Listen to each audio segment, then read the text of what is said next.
오늘 은혜 받으신 하나님 말씀은 잠언 4장 23절 말씀과 민수기 11장 26절부터 30절까지의 말씀입니다. 우리 두 말씀을 같이 교독하겠습니다. 먼저 잠언 4장 23절 말씀을 한 목소리로 같이 나누겠습니다. 913면에 있는 말씀입니다. 시작. 모든 지킬 만한 것 중에 더욱 내 마음을 지키라. 생명의 근원이 이에서 남이니라. 민수기 11장 26절부터 교독하겠습니다.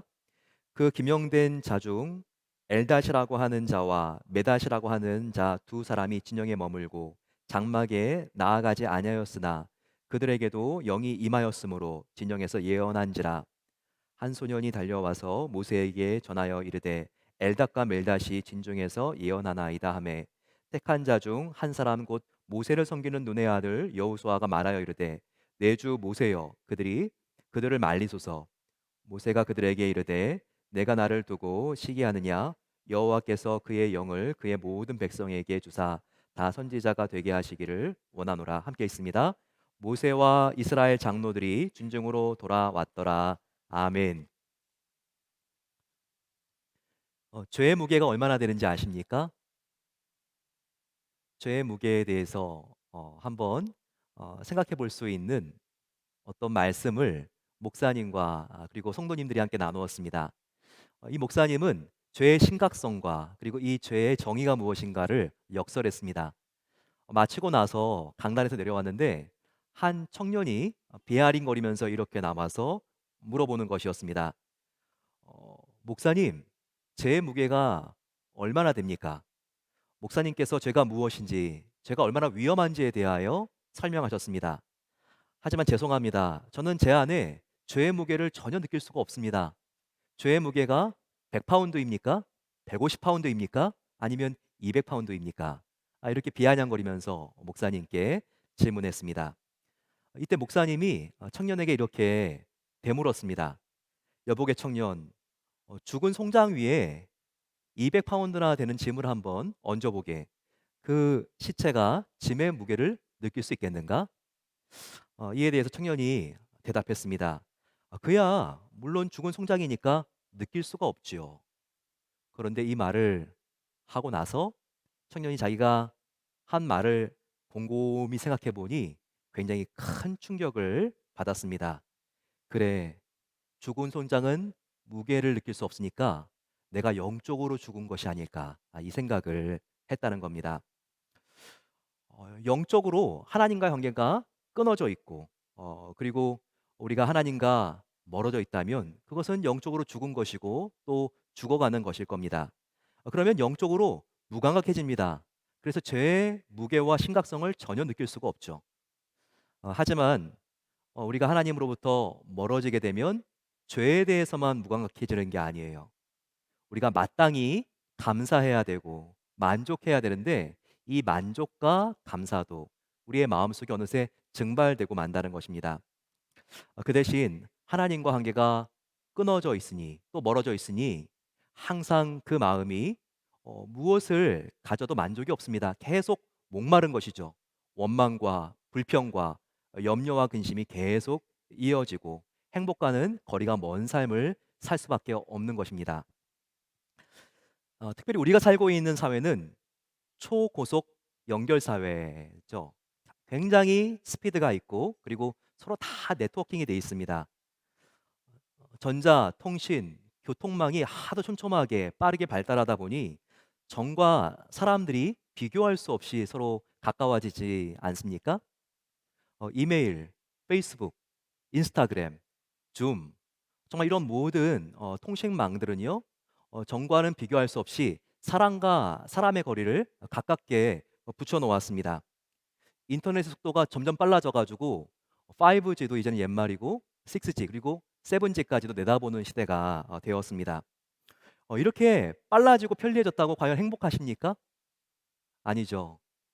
지구 이 끝에서 저 끝까지 벌어지는 일들이 다 이제는 한순간에 다 볼 수 있기 때문에 편리는 해줬지만 훨씬 더 마음속에 불편하고 또한 불행감을 느끼는 경우들이 많이 있습니다.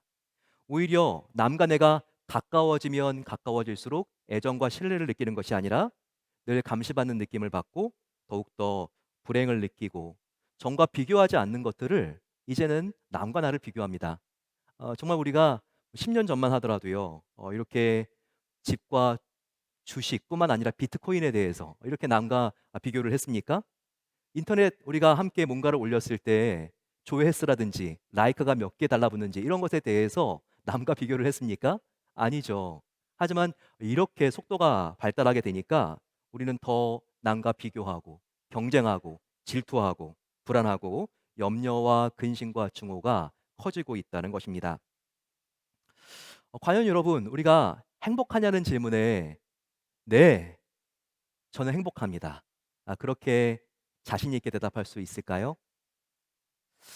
예수님께서는 분명히 우리를 향하여 두 팔을 벌리시고 수고하고 무거운 짐진 자들아 다 내게로 오라 내가 너희를 쉬게 하리라라고 말씀하셨습니다. 그리고 우리를 구원하셨을 뿐만 아니라 내가 너를 풍성한 삶으로 인도하리라라고 약속하셨죠. 그런데 이렇게 풍성하고 행복한 삶을 과연 누리고 있느냐는 것입니다. 그것이 여러분 예수님의 잘못일까요? 이미 예수님께서는 십자가에서 완전한 사랑을 우리에게 보여주셨습니다. 그리고 부활하심으로써 저와 여러분들에게 영생을 주셨죠. 이미 하나님께서 우리에게 부어주실 축복은 우리가 다 받은 거예요. 우리가 앞으로 받을 축복은요, 플러스 알파에 해당합니다. 하나님은 이미 주실 걸 다 주시고 나는 사랑받는 그분의 자녀가 되었는데 그래도 행복을 느끼지 못한다면요, 우리는 하나님에게 문제가 있는 게 아니라 혹시 나의 내면에 문제가 있지 않는가 돌아봐야 됩니다. 나의 내면에 어딘가에 구멍이 났기 때문에 이미 다 만족할 수 있는 하나님의 영광스러운 자녀로서의 자격이 있는데 내가 지금 그 복이 흘러가고 있지 않는가. 우리의 내면을 우리가 진지하게 돌아볼 수 있어야 한다는 것입니다. 그러면 우리가 어떻게 이 도난당한 감사와 기쁨을 되찾을 수 있을까요? 오늘 성경은 이것을 분명히 말하고 있습니다. 그것은 우리가 비교의식과 질투심과 시기심을 극복할 수 있을 때 비로소 우리는 우리의 마음을 지킬 수 있고 우리의 마음을 반드시 내가 사수해야지만 우리 마음속에 평안이 흘러가지 않는다. 이것을 정확하게 진지하게 우리에게 알려주고 있습니다. 성경은 잠언 4장 23절에 분명히 말씀하고 있습니다. 모든 지킬 만한 것 중에 더욱 내 마음을 지키라. 내 마음을 지키라. 생명의 근원이 이에서 남이니라라고 했습니다. 우리가 뭔가 철저하게 지키고 싶은 것들은 중요한 것, 가치 있는 것들입니다. 무엇을 지키고 싶습니까? 건강, 재산, 자녀, 명성 이런 것들은 우리가 굉장히 잘 지키고 싶은 것들이죠. 하지만 이런 것들과 우리의 마음은 비교할 수 없이 그 중요도의 차이가 다르다는 거예요. 이 마음이 가장 중요한 것이기 때문에 다른 무엇보다도 이 마음을 지키라고 강조하고 있습니다. 마음이 지켜져야지만 명성과 재산과 자녀와 그리고 건강도 지켜질 수 있는 것이기 때문에 그런 것이죠. 그래서 성경은 이 마음을 지키는 자가 진정으로 성숙한 사람이다. 강자다. 이것을 계속해서 강조합니다. 잠언 16장 32절 말씀을 한번 보세요. 같이 한번 읽어보겠습니다. 시작. 자기 마음을 다스리는 자는 성을 빼앗는 자보다 나으니라. 성을 빼앗는 자가 누구입니까? 용맹한 장수나 용사 전사쯤은 되겠죠. 하지만 이렇게 성을 빼앗는 강한 자보다 자기의 마음을 지키는 자가 진정으로 강자라는 것을 이렇게 강조하고 있습니다. 특별히 우리의 마음이 출렁인 때는요, 남과 나를 비교하고 있을 때입니다. 우리가 내가 갖지 못한 것을 남이 갖고 있을 때, 그리고 내가 가진 것보다 다른 사람이 더 많은 것을 갖고 있을 때, 우리의 마음이 낙심합니다. 절망하죠. 또 남들보다 조금만 더 내가 나은 위치에 있는 것 같으면 금방 교만해집니다. 이렇게 비교의식은 우리의 마음을 계속해서 출렁거리게 만들어요. 그러니 얼마나 마음이 이 비교의식 때문에 질투 때문에 불안합니까? 우리의 마음이 평화로울 수 있기 위해서는 하나님이 말씀하세요. 이런 시기심으로부터 우리의 마음을 꼭 지켜야 된다. 하나님께서 강조하고 계신 것입니다. 그럼 우리가 어떻게 이 마음을 지킬 수 있을까요? 마음을 지키는 방법이 궁금하시죠? 바로 그 방법을 하나님께서는 나 하나님의 마음을 닮아야지 마음이 지키는 것이 가능하다라고 말씀하십니다. 하나님의 마음을 닮아가는 자, 바로 그 사람 마음속에 하나님의 마음과 같은 고요함과 평화로움이 있는 것입니다. 그러면 하나님의 마음은 어떤 마음일까요? 하나님의 마음을 닮아야지 우리의 마음이 지켜지는데 바로 우리가 닮아야 될 하나님의 마음은 어떤 마음일까요? 우리가 이것을 알아야 합니다.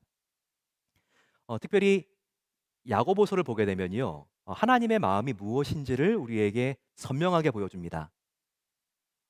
확실하게 보여주기 위해서 하나님의 마음을 설명하기 전에 이 세상의 마음을 먼저 보여준 다음에 하나님의 마음이 무엇인지를 설명하고 있어요. 그러면 이 세상의 마음이 무엇일까요? 야고보서 3장 16절에 나와 있습니다. 그러나 너희 마음속에 독한 시기와 다툼이 있으면 이러한 지혜는 위로부터 내려온 것이 아니요 땅 위의 것이요 정욕의 것이요 귀신의 것이니 시기와 다툼이 있는 곳에는 혼란과 모든 악한 일이 있음이라 라고 말하고 있습니다. 바로 이 세상 땅의 마음은 계속 강조되고 있는데 시기와 다툼이다 라고 분명히 말씀하고 있는 것을 지금 우리가 보셨을 것입니다. 두 번째, 이와 극명한 대조를 이루고 있는 하늘의 마음, 하나님의 마음은 무엇일까요? 바로 두 절 뒤인 18절에 나와 있습니다. 오직 위로부터 난 지혜는 첫째 성결하고 다음에 화평하고 관용하고 양순하며 긍휼과 선한 열매가 가득하고 편견과 거짓이 없나니 화평하게 하는 자들은 화평으로 심어 의의 열매를 거두느니라. 하나님의 마음을 강조하면서 세 번이나 하나님의 마음이라고 강조하는 단어가 18절에 있습니다. 바로 그게 뭐였죠? 화평입니다. 즉, 이 땅의 마음은 시기와 다툼의 마음, 그리고 하나님의 마음은 화평의 마음. 이것을 지금 우리에게 대조적으로 보여주고 있는 것입니다. 한번 생각해 보세요. 하나님의 마음은 화평의 마음입니다. 이 마음을 닮아가야 우리 마음 속에 시기와 질투로 인한 출렁임이 없고 우리 마음이 기쁘고 감사로 평화로 넘칠 수 있다는 거예요. 정말 한번 생각해 보시기 바랍니다. 그렇지 않습니까? 우리가 뭔가 마음이 계속 불안하고 불편한 것, 그것은 감사하지 못할 때, 시기하고 질투할 때 일어나게 됩니다. 하나님의 자녀라는 사실이 얼마나 감사한가요? 하지만 이것을 자꾸 잊어버리고 우리가 뭔가를 염려할 때는 천부이신 하나님이 나의 하나님 아버지라는 감사를 잃어버릴 때가 아닙니까? 특별히 오늘 우리는 이 11장 말씀을 같이 한번 깊이 보면서 시기심이 무엇이고 어떻게 발생하고 그리고 이 시기심이 어떻게 우리의 평안을 녹슬게 하는지를 찾아볼 것입니다. 그리고 그 원인뿐만 아니라 어떻게 이 시기심을 극복할 수 있는지 함께 이 민수기 말씀을 통하여 우리가 살펴보려고 합니다. 한국에서 베이직 교회를 목회하시는 조정민 목사님은요, 이 민수기를 좀 특별한 각도로 이 부분을 조망합니다. 최근에 두란노에서 나온 책이 있는데요, 조정민 목사님의 뜻밖의 축복이라고 하는 책입니다.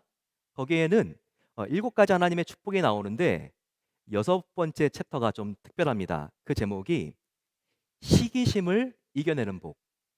야, 이 시기심을 이겨내는 것도 복인가? 그러면서 이 민수기 말씀을 조망하는데요.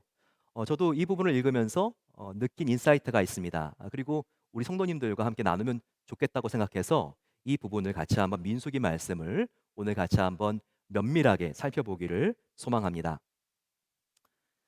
오늘 민수기 11장 26절부터 30절까지를 보면요. 거기 굉장히 중요한 포인트가 있는데요. 그 포인트는 시기심은 시기심은 다른 사람이 아니라 나 때문에 생긴다. 이것을 강조하고 있습니다. 시기심은 남과 비교하는 것이기 때문에 남이 더 많이 가지고 있고 남이 나보다 더 높은 포지션에 있고 남 때문에 생기는 것 같죠? 하지만 그게 아니라는 거예요. 시기심은 남이 아니라 나 때문에 발생한다는 것입니다. 한번 이 사실을 알기 위해서 우리가 한번 26절부터 27절까지의 본문을 한번 보겠습니다. 그 기명된 자 중에 엘닷이라고 하는 자와 메닷이라고 하는 자 두 사람이 진영에 머물고 장막에 나아가지 아니하였으나 그들에게도 영이 임하였으므로 진영에서 예언한지라. 한 소년이 달려와서 모세에게 전하여 이르되 엘닷과 메닷이 진중에서 예언하나이다 하매. 한번 이 내용을 제가 쉽게 한번 정리해 드리겠습니다. 이스라엘 백성들이 430년 동안 이집트에서 종살이를 했어요. 그리고 홍해를 건너서 광야로 돌아왔습니다. 하지만 환희도 잠시뿐 40년 광야 생활을 돌고 나니까 너무 힘든 거예요. 떼약볕, 가도 가도 모래벌판, 너무나 힘드니까 백성들만 지친 것이 아니라 이 모세도 탈진할 지경에 이르게 되었습니다. 그래서 하나님께서 모세를 돕기 위해서 70명의 장로를 세워 주셨어요. 바로 그 장면입니다. 그리고 나서는 이 70명의 장로에게 하나님의 놀라운 능력을 부어 주어야지 200만 명이나 되는 백성들을 이제는 잘 인도할 수 있으니까 하나님께서 장로들을 다 불러 세웠습니다. 지금으로 말하면 바로 이 교회와 같은 성막에 70명의 장로들을 다 집합하라고 했어요. 근데 68명만 집합을 하고 나머지 2명의 장로는요 불순종했어요. 예, 그냥 자기들의 진영 텐트 안에 들어 놓아서 그냥 쉰 거예요. 바로 그 2명의 열애된 장로의 이름이 엘닷과 메닷이었다는 것입니다. 근데 항상 보면 고자질하는 사람들이 있잖아요. 한 청년이 조르르 모세에게 달려와 가지고 지금 엘닷과 메닷 장로가 집합하지 않았다고 이것을 모세에게 알려주었습니다. 그때 모세의 심정이 어땠을까요? 모세에게 대단히 불편한 일이죠. 지금 자기의 권위에 대하여 말을 듣지 않고 도전한 거 아닙니까? 그래서 사실 이 모세가 굉장히 화가 나야 했습니다. 그런데 참 이상한 장면이 있는데요. 모세보다도 모세 옆에 있었던 그 당시는 이 모세의 비서였던 여호수아가 모세보다 더 노발대발하는 것입니다. 이 여호수아가 어떻게 이럴 수가 있냐고 정말 막 역경을 내는 거예요. 역정을 내는 거예요. 그 모습이 민수기 11장 28절 바로 그 다음 절에 나와 있습니다. 택한 자 중 한 사람 곧 모세를 섬기는 눈의 아들 여호수아가 말하여 이르되 내 주 모세여 그들을 말리소서라고 말하고 있습니다. 어떻게 보면 여호수아가 화를 내는 건 당연하죠. 엘닷과 메닷은 분명 잘한 것이 하나도 없습니다. 하나님과 모세의 권위에 도전한 것이잖아요. 그런데 지금 모세가 엘닷과 메닷을 나무라는 것이 아니라 여호수아에게 꾸중을 하고 있습니다. 여호수아의 이런 행동을 너 좋은 말 했다. 절대 칭찬하지 않고 있어요. 오히려 굉장히 이 여호수아를 나무랍니다. 그리고 이상한 말을 모세가 여호수아에게 하죠. 바로 29절 상반절 말씀입니다. 모세가 여호수아 그에게 이르되 너가 나를 두고 시기하느냐? 지금 모세는 여호수아에게 너의 마음속에 시기심이 있다. 이것을 가르쳐 주고 있어요. 지금 엘닷과 메닷을 책망하는 바로 너의 마음속에 시기심과 질투심이 있다. 이것을 훈계한 것입니다. 이는 모세가 지금 여호수아의 내면에 꿈틀대고 있는 바로 이 시기심을 지적한 것입니다. 물론 여호수아의 말은요 굉장히 명분이 있어 보입니다. 또 그럴듯하게 보이죠. 분명히 엘닷과 메닷은 모세의 권위에 정면 도전했습니다. 그리고 최고 지도자인 모세의 권위를 지키기 위해서라도 엘닷과 메닷을 정의의 이름으로 심판을 해야 한다고 그는 주장했기 때문입니다. 하지만 여호수아의 심정 깊이 깔려 있는 마음은 그게 아니었어요. 말로는 모세를 위한다고 그가 말을 하고 있지만 사실 그의 마음 속에는 시기심이 엘닷과 메닷에 대한 시기심이 꿈틀거리고 있었다는 것입니다. 왜 불순종한 저들에게도 나와 동일한 은혜가 주어지는 거지? 그의 마음속에는 이와 같은 강한 시기심과 질투심이 불타고 있었습니다. 그래서 그의 마음의 중심을 정확하게 본 모세가 바로 여호수아에게 "너가 지금 시기하고 있다." 이렇게 마음을 꿰뚫어 보고 이렇게 단언한 것입니다. 여기서 주목해야 될 게 있어요. 주목해야 될 것은 시기심은 나 때문에 생기는 것이 아니라 남 때문에 생기는 것이라고 했죠. 여기서 지금 여호수아의 시기심은 엘닷과 메닷, 바로 남 때문에 생긴 것 같습니다. 하지만 절대 그렇지 않아요. 바로 나 여호수아 자신 때문에 생긴 것입니다. 왜 내가 받아야 될 축복과 칭찬과 이익을 저 사람이 받는 거지? 왜 내가 남보다 더 중요하고 그리고 더 중요해져야만 하는데 왜 그렇게 대우하지 않는 거야? 그래서 이 시기심은 남 때문이 아니라 바로 나 때문에 생기는 것입니다. 우리는 온갖 여러 가지 미사억으로 이와 같은 우리의 마음의 상태를 포장할 수 있어요. 하지만 실은 연단력이 있는 지도자로부터 남들보다 내가 더 사랑받고 싶고 인정받고 싶은 바로 그 목마름이 원인이 되는 것입니다. 지금 모세는 여호수아의 바로 이와 같은 마음의 중심을 꿰뚫어 보고 있는 거예요.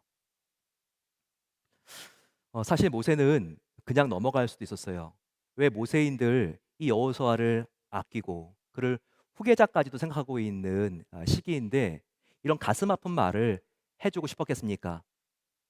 왜 그에게 부족한 점이 있어도 이 사람들이 많은 이 자리 앞에서 바로 이 시간에 그것을 해주고 싶었을까요? 뭔가 사람들이 없을 때 나중에 불러서 이와 같은 말을 해줄 수도 있지 않았을까요? 하지만 그렇게 할 수도 있었지만 그렇게 하지 않은 이유는 지금 이 문제가 여호수아의 마음속에 시기심이 있는 문제가 간단하지 않은 문제였기 때문입니다. 아주 중요한 문제였기 때문이에요.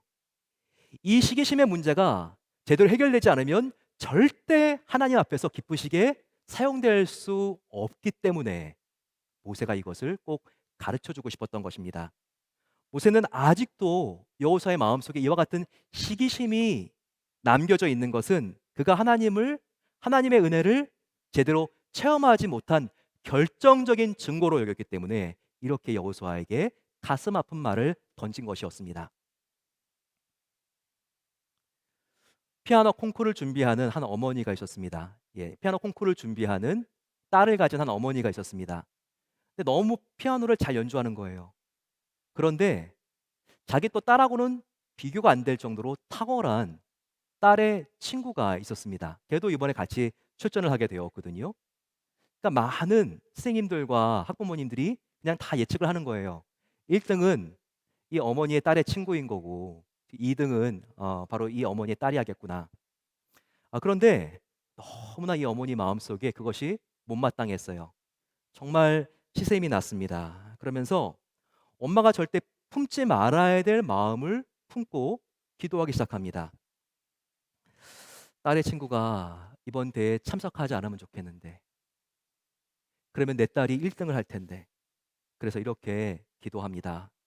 하나님, 제 딸이 1등하기 위해서 친구가 오늘 밤 심하게 아프거나 손가락을 다쳐서 대회에 참석하지 못하게 해주시면 안 됩니까? 극단적인 예가 될 수도 있지만 지금 여호수아가 품은 마음이 딱 이 어머니가 품은 마음이라는 것입니다. 왜냐하면 지금 어머니는 자기 딸을 사랑해서 이렇게 한다고 해도 사실은 딸을 위해서가 아니라 자기를 위해서 이렇게 생각하고 기도하고 행동하고 있기 때문입니다. 실은 딸을 사랑하는 것이 아니라 자기 자신을 사랑하고 있기 때문에 이렇게 기도하고 있는 것이죠. 모세 역시 여호수아의 마음속에 있는 이와 같은 연약함을 본 것입니다. 지금 모세를 위한다고 그는 말을 하면서 사실은 여호수아는 자기를 위하고 있거든요. 지금 엘닷이나 메닷은요, 자기 집에 나오고 안 나오고가 문제가 아니에요. 그거보다 훨씬 중요한 문제는 바로 이것이라는 것입니다. 그것은 장차 이 모세의 뒤를 이어서 한두 명도 아니고 이와 같은 민족 전체를 사랑으로 이끌어 가야 될 바로 그 지도자 여호수아가 이렇게 자기를 사랑하는 이 이기심을 극복하지 못하고 그 마음으로 가득 차 있으니 얼마나 이것이 큰 문제입니까? 바로 모세는 여호수아 안에 있는 더 큰 문제를 보고 있었던 것입니다. 시기심을 품는다는 것은요, 인생에 정말 감당할 수 없는 무거운 짐을 지는 거예요. 정말 이 시기심은요, 질투심은요, 엄청나게 무거운 짐이에요. 왜냐하면 이 시기심의 뿌리는 열등감인데 우리는 이 열등감을 들키지 않기 위해서 쏟는 에너지가 엄청나기 때문입니다. 우리가 지도자가 된다는 것은요, 나의 삶뿐만 아니라 다른 사람의 삶도 어느 정도 책임을 지는 거예요. 지도자가 되는 것은요, 남의 짐을 짊어지기로 결단하는 거예요. 그런데 여러분, 탁월한 지도자가 남의 짐 지는 것도 이렇게 힘들고 어려운데 자기의 짐조차 해결하지 못해서 이렇게 힘들어하면 바로 그 자녀를 보는 하나님의 마음이 얼마나 아프시겠습니까? 해결하지 못하는 나의 짐은 열등감이에요. 시기심이에요. 하나님은 이 힘들고 어려운 인생을요, 저와 여러분들이 좀 더 가볍게 살기를 원하십니다. 그러기 위해서 나의 내면의 짐을 완전히 해결한 이 홀가분함을 가지고 다른 사람의 짐을 우리가 덜어줄 수 있고 기쁘게 지어줄 수 있기를 원하신다는 거예요. 그럼 우리가 어떻게 이 질투심, 열등함이라고 하는 이 짐을 벗어버릴 수 있겠습니까? 오늘 말씀은 그것을 우리에게 가르쳐 주고 있습니다.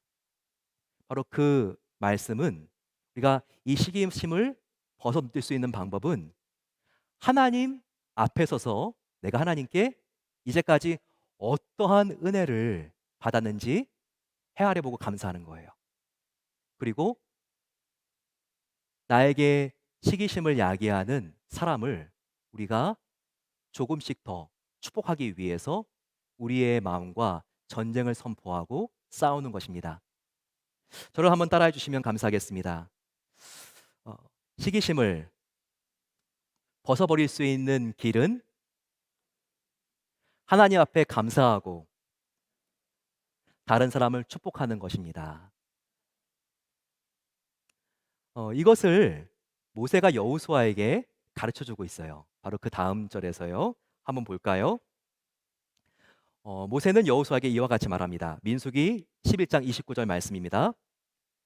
여호와께서 그의 영을 그의 모든 백성에게 주사 다 선지자 되게 하시기를 원하노라. 이렇게 여호수아에게 지금 가르쳐 주고 있어요. 이 말씀을 한번 잘 살펴보기를 원합니다. 지금 이 여호수아가 이렇게 뿔이 난 건 뭐냐면요. 어떻게 성막 앞으로 나온 68명의 장로들만 하나님께서 성령을 주셔서 마음에 감동을 하게 해 줘야지 어떻게 저렇게 지금 텐트에서 자빠져 자고 있는 지금 엘닥과 메닥도 이렇게 하나님의 영 성령이 임할 수가 있는가? 어떻게 그럴 수가 있어? 이것 때문에 마음이 이렇게 상하고 질투심이 일어난 거거든요. 그런데 모세가 여호수아에게 이런 마음을 품고 있는 여호수아에게 이렇게 말하고 있는 거예요. 여호수아, 너는 하나님께 순종한 사람들만 하나님의 영이 임한 선지자가 되어서 예언하는 것을 너는 기대하지. 하지만 하나님의 마음은 너의 생각과 달라. 하나님은 모두가 다 엘닥과 메닥까지도 선지자가 되어서 예언하시는 것을 기뻐하시는 분이야. 이것을 지금 여호수아에게 말하고 있는 것입니다. 다른 사람을 축복해야 하지만 너도 살고 그리고 다른 사람을 축복해야 하지만 너의 마음속에 잃었던 기쁨과 또한 사명이 회복되는 것이란다. 이것을 모세가 여호수아에게 가르쳐 준 것입니다. 이와 같은 훈계를 수많은 사람들이 보는 앞에서 공개적으로 받은 여호수아 참 마음이 힘들고 아팠을 거예요. 여러분들도 한번 학교 선생님한테 불려 나가서 전 학급의 구부들이 보고 있는 앞에서 뭔가 막 꾸지람을 듣는다 그러면 얼마나 난처하고 마음이 힘들고 어렵습니까? 근데 여호수아의 성숙함은요. 이런 꾸지람을 들었다고 삐뚤어지지 않았어요. 성숙한 여호수아이기 때문에 자기의 잘못을 깊이 뉘우칩니다. 그리고 자기 마음속에 질투심이 있었던 것을 인정하고요. 이 시기심을 그가 이기기 위해서 부단히 노력해요. 그리고 그 노력하는 방법이 모세가 가르쳐 준 대로 다른 사람을 축복하는 말과 행동과 결정을 계속 인생의 후반부에 내리는 그와 같은 삶을 여호수아가 살았다는 거예요. 그래서 우리가 어떻게 알 수 있습니까? 한번 여호수아의 인생 후반전을 한번 볼까요? 여호수아가 이제 나이가 꽤 들었어요. 굉장히 많은 변화가 있었습니다. 이제는 이 200만 명이나 되는 민족을 이끄는 지도자가 모세가 아니에요. 모세는 이미 죽었고 바로 이 여호수아가 대권을 거머쥐게 되었습니다. 그런데 그는 정말 겸손한 영적인 지도자로 변했어요. 그래서 어떻게 알 수 있을까요? 40년 광야 생활을 마치고 요단강을 건너고 이제는 12지파가 레위 지파만 제외하고 계속 가나안 땅을 정복해 나갈 때였습니다. 그때는요. 지파들마다 경쟁이 치열했어요. 그러면서 조금 더 좋은 땅, 조금 더 전략적인 땅, 그 땅을 서로가 차지하기 위해서 굉장히 아둥바둥했습니다. 바로 그때 가장 미래의 전략적인 요충지를요. 이 여호수아의 가장 강력한 라이벌 누군지 아십니까? 갈렙이 나와서 달라고 합니다. 이 갈렙이 얼마나 이 여호수아의 라이벌인가요?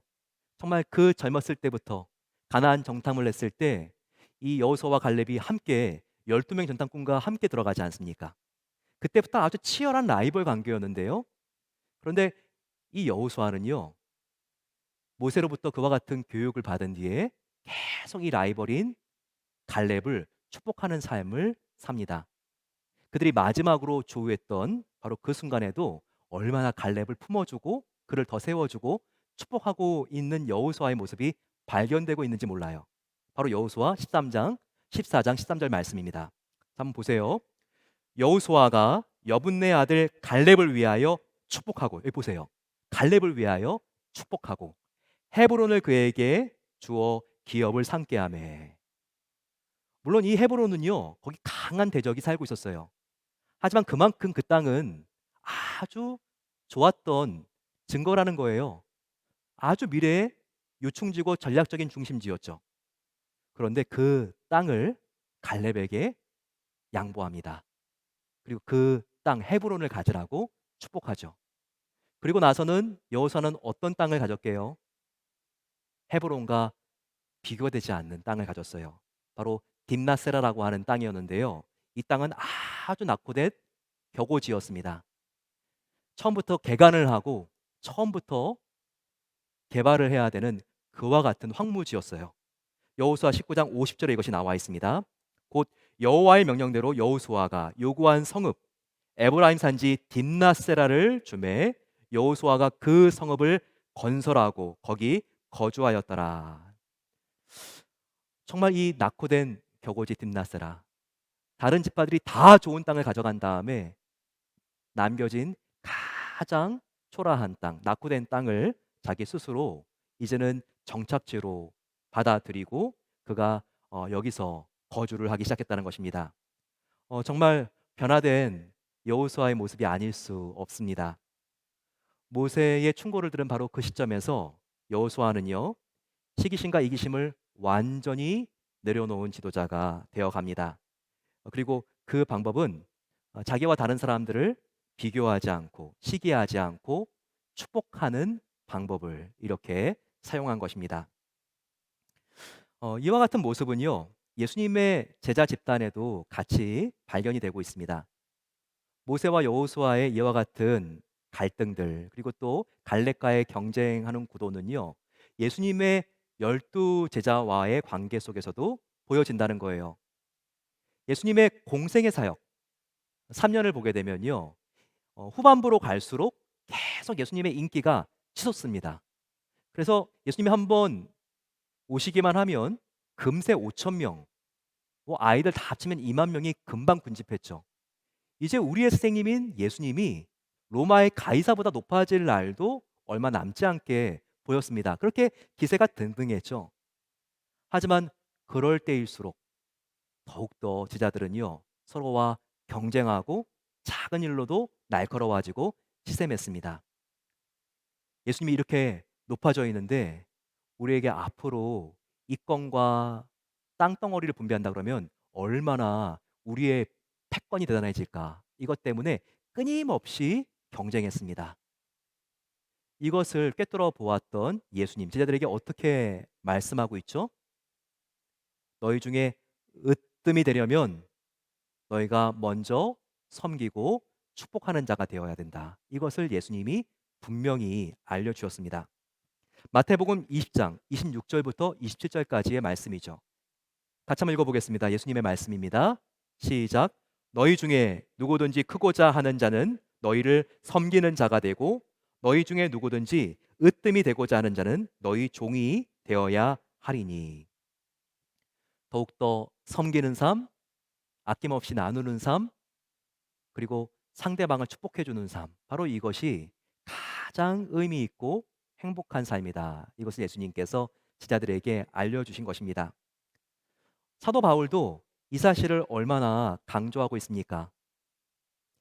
빌립보 성도들에게 보낸 편지에서 아무 일에든지 다툼이나 허용으로 하지 말고 오직 겸손한 마음으로 각각 자기보다 남을 낮게 여기고 각각 자기 일을 돌아볼 뿐더러 또한 각각 다른 사람들의 일을 돌아보아 나의 기쁨을 충만하게 하라 라고 말씀하고 있습니다. 다른 사람을 나보다 더 낮게 모든 점에서 나보다 더 좋게 여기고 다른 사람을 세워주라는 것이죠. 그럴 때 우리 안에 있는 기쁨이 충만해진다. 바울이 이렇게 우리에게 알려주고 있습니다. 우리의 인생을 무겁게 하는 짐, 그 중에 대표적인 짐은 열등감, 그리고 시기심이라고 했습니다. 이런 부분들은요, 이민자로 살아가는 우리들이 더욱더 힘들고 어려울 수 있어요. 내가 미국에 오래 살았는데도 제대로 적응을 잘 못하는 것 같습니다. 오랜만에 한국에 들어갔는데 또 나만 도태된 느낌이에요. 동창 친구들, 또 이전에 교회 교우들을 만났는데 나만 아무것도 안 한 거 아니야? 이런 마음이 들어서 힘들고 어려울 수 있는 게 이민자라는 거예요. 하지만 그게 아니거든요. 저와 여러분들의 경험은 유일한 경험입니다. 이런 다문화의 경험, 그래서 내가 더 성숙하고 시야가 확 트여진 거, 이런 사람들은요, 우리가 고국 안에만 있으면 이것이 길러질 수 없는 그러한 성품들과 능력이거든요. 그런데 내가 그동안 얻고 내가 배운 것은 돌아보지 못하고 다른 사람들의 모습만 보니까 계속 마음이 힘들고 어려워지는 거예요. 절대 저와 여러분들이 행복해지기 위해서는요, 이 열등감, 비교 의식이라는 습관을 고치지 않으면 우리의 마음이 기쁨을 누릴 수가 없습니다. 여러분, 목사들은요, 뭐 때문에 질투하는지 아십니까? 제 마음에 들어보신 적이 없으니까 잘 모르시겠죠. 제가 뭐 집이 큰 사람이나 아니면 아주 좋은 차를 타고 다니는 사람이나 그런 사람은 별로 부럽지 않아요. 목사가 부러운 사람이 누굴까요? 아시네요. 네. 목사는요, 설교 잘하는 다른 목사가 예, 질투가 나고 시기심이 생겨요.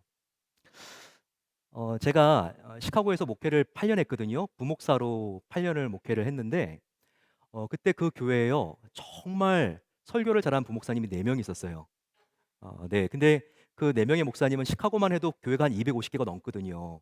근데 가장 신학교에서 공부도 잘하고 그리고 굉장히 설교를 잘하는 목사님들이었어요.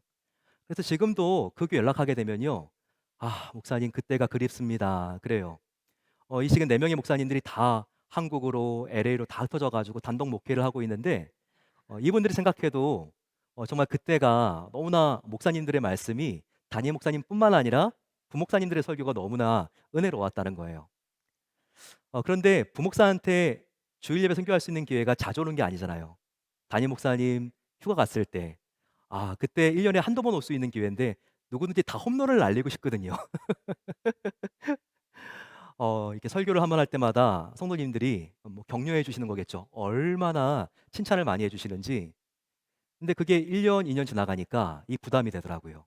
'야 내가 다음에 설교를 이번보다 못하면 어떡하지?' 그리고 다른 부목사님이 설교를 하시는데요. 설교를 잘하면 잘할수록 밑에서 듣는데 은혜가 되는 게 아니라 이 스트레스가 막 올라오더라고요. 제가 어느 날 결심했습니다. '아 이거 정말 좋은 마음이 아니다. 이거 정말 하나님이 기뻐하시는 마음이 아니다.' 그러면서 정말 저분을 진정으로 내가 축복해 주고 세워 줄 수 있어야지 하나님께서 나를 기뻐하시지 이런 마음이 들었습니다. 그리고 나서는 목사님이 정말 설교를 잘하면 제가 제일 먼저 달려와서 악수해 드리면서 정말 은혜 받았다고 너무나 배운 게 많다고 이렇게 축복해 드렸습니다. 그랬더니 그분도 또 제가 설교할 때 축복해 드리고 이젠 다 흩어져 가지고요. 서로 다 보게 되면 흩어져 가지고 다 단독 목회를 하고 있죠. 근데 저는 종종 들어가요.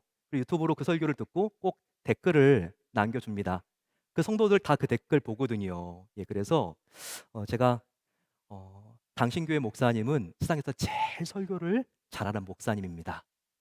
제가 만약에 그 지역으로 이사 간다면 정말 가장 설교를 잘하시는 바로 성도님들이 다니는 교회에 제일 먼저 등록할 것입니다. 제가 이렇게 칭찬을 합니다. 그다음부터는요. 뭔가 좀 이렇게 질투심이 생기는 사람은 이걸 꼭 누르고 오히려 축복하는 습관을 기르기 시작했어요. 또 여러분들 오해하지 마세요. 제가 여러분들을 축복한다고 '이 목사님 나를 질투하고 있구나.' 이렇게 생각하시면 안 됩니다. 근데요. 정말 질투심이 일어날 때 축복해 보세요. 여러분 굉장한 기쁨이 샘솟습니다. 제일 먼저 큰 기쁨은요. 내가 내 자신에게 놀라 버려요. '아 내가 이렇게 변할 수 있구나.' 그러면서 내 자신에 대해서 기쁨이 막 솟죠. 그러면서 또 그렇게 칭찬해 줬을 때 그 사람도 처음에는 좀 이상해서 낯설 수 있지만 결국 그 칭찬과 축복이 돌아오거든요. 그럴 때 큰 마음속에 기쁨이 생기는 거예요. 무엇보다도 그 사람에겐 반응이 없어도 나와 나의 이와 같은 모습을 '하나님은 정말 기뻐하시겠구나.' 이 생각을 할 때 하나님이 기쁘시기 때문에 우리의 마음도 기뻐지는 것입니다. 여러분들은 무엇 때문에 시기심이 생기나요? '저 사람은 나보다 노래를 잘해. 저 사람은 나보다 연주를 잘해. 저 사람은 왜 이렇게 나보다 빨리 승진하지? 정말 저 사람의 매상은 왜 계속 저 가게는 올라가는 거야? 정말 공부를 나의 자녀보다 훨씬 더 잘하는구나. 나보다 훨씬 더 좋은 직장에 취직이 됐네. 여러분 이렇게 생각하시면 살짝 배가 아파오십니까? 근데 여러분 이런 마음이 발견되는 것 자체가 축복입니다. 하나님이 여러분들을 너무나 사랑하신다는 증거예요. 하나님이 사랑하지 않으면요. 이런 마음이 생겼을 때 문제가 있다는 것도 알지 못합니다. 하지만 딱 이런 마음이 발견이 되면요. 딱 붙잡고 이것을 우리가 십자가와 복음 앞으로 가져가야 되는 거예요. 하나님, 나는 이 정도밖엔 되지 않습니다. 하지만 하나님께서 나에게 부어주신 은혜가 얼마나 풍성한지를 제가 깨닫게 해주시고 감사함으로써 저 사람을 진심으로 축복할 수 있도록 도와주세요. 처음은 저도 어색하고 잘 안 됩니다. 하지만 주님, 나의 손을 딱 붙잡고 도와주세요. 우리가 이렇게 기도하고 한 발 한 발 내딛는 것입니다. 이런 처음에는요, 우리가 안 쓰던 마음의 근육을 쓰는 거라서 어색해요. 힘들고 어려워요. 하지만 조금씩, 조금씩 쓸수록 우리가 달리기도 조금씩 우리가 해 나가면 이제는 근육이 발달해서 먼 마라톤도 할 수 있는 것처럼 우리의 마음의 근육이 길러져서 우리가 상대방을 축복하는 것이 훨씬 쉬워집니다. 처음에는요, 그 사람 앞에 지나가는 것도 어려워요. 내가 시세 많은 사람. 하지만 이전에는 그냥 그 앞에서 쌩 지나갔다면 이제 기도하는 거예요. 하나님, 내가 지나갈 때 그냥 편안하게 지나갈 수 있도록 나의 마음을 지켜주세요. 이게 되면요, 우리가 또 기도하는 겁니다. 하나님, 이제 한 발짝 내딛었습니다. 다음 발짝은 이제 그 사람 앞에서 그냥 지나가는 것뿐만 아니라 이제 미소를 띠고 지나갈 수 있도록 도와주세요. 하나님, 미소도 됐습니다. 이제는 그 사람에게 한번 용기를 내어서 하이하고 지나갈 수 있도록 도와주세요. 하나님, 감사합니다. 여기까지 오는데 지금 3개월이 걸렸습니다. 이번에는 그 사람에게 다가가서 따뜻하게 손 붙잡고 악수하면서 축복할 수 있도록 나에게 용기를 주세요. 이렇게 했을 때 하나님께서는 저와 여러분들의 마음의 근육을 훈련시켜 주시고 하나님의 축복을 유통할 수 있는 놀라운 하나님의 앰베서더, 바로 대사로 하나님께서 사용해 주시는 것입니다. 그럴 때 우리의 마음이 얼마나 기쁘겠습니까?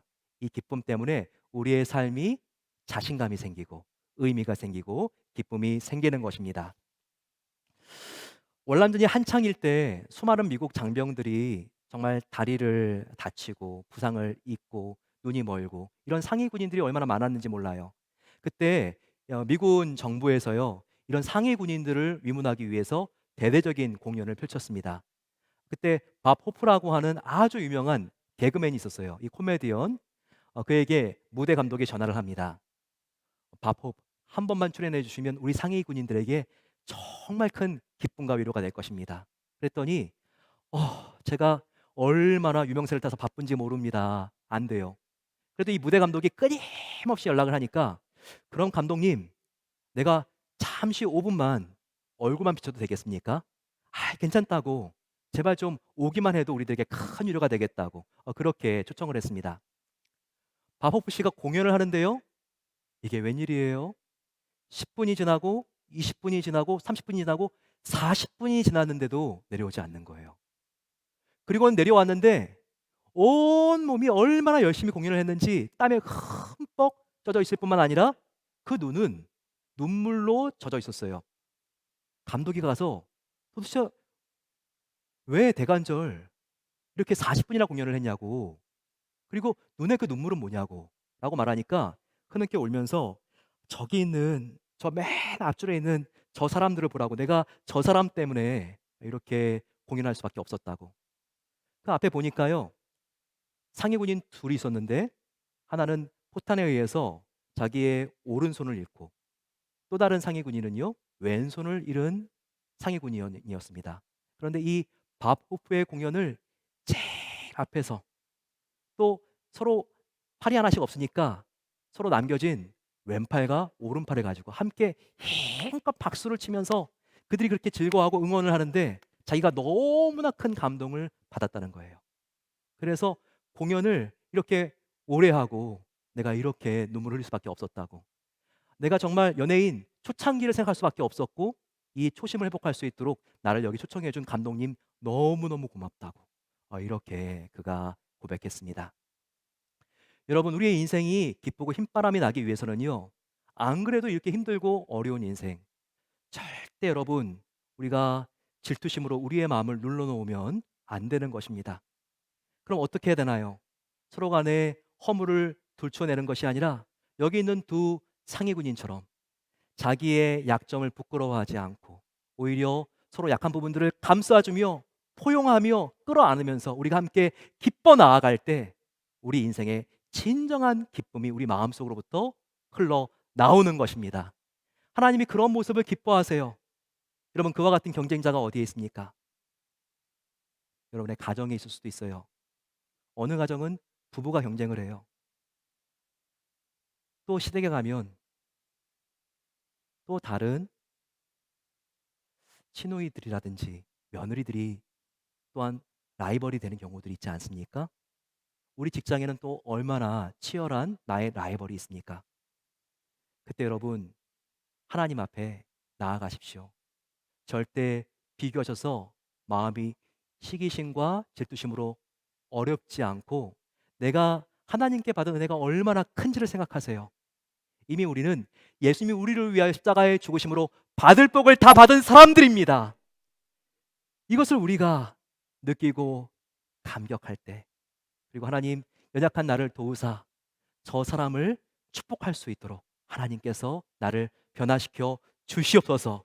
이렇게 나아갈 때 하나님께서 저와 여러분들의 남은 인생을 여호수아처럼 기쁨이 넘치고 하나님의 사명에 더욱더 집중하는 삶을 살게 하실 것입니다. 결국 그래서 하나님께 생명의 면류관과 칭찬을 받는 저와 여러분 되시기를 축원합니다.